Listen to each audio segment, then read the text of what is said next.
เออเอาทุกงานบันทึกเด้อฮุกแก้วเนาะฮุกแก้วแล้วเนาะฮุกแก้วเด้อทุกงานนึกแล้ว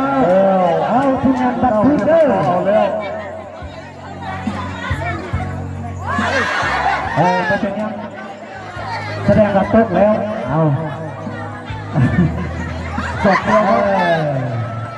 มาเป็นยังเด้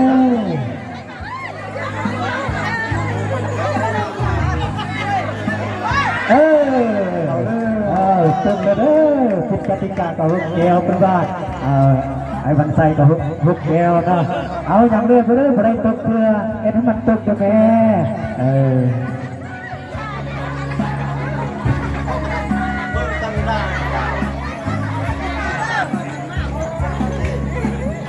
เอาหลังนั่งเลยเด้อ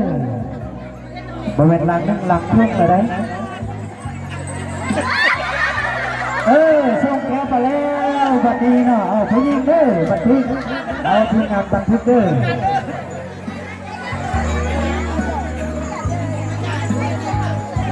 เอาจังหวะที่ส่งตรงไปเมื่อกี้แล้วเนาะพวกแก้วจังหวะที่ส่งโยนซุ่มเด้อเอาตามไปเอาเด้อโยนซุ่มตลอดโยนให้มันหอกจังหวะที่ซุ่มเอาฮุกแก้วไปอีกแล้วส่งแก้วมันฮุกแก้วเด้อส่งแก้วไปอีกแล้วเด้อเอาในบางตัวเก่งที่เนาะได้ที่มืออันนี้มันที่มือ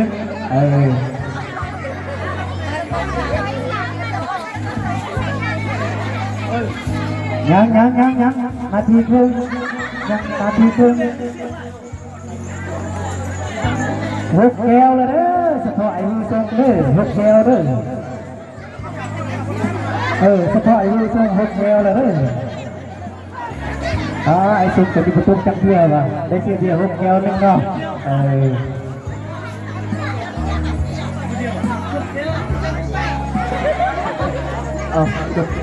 จบเลยเด้อจบเลย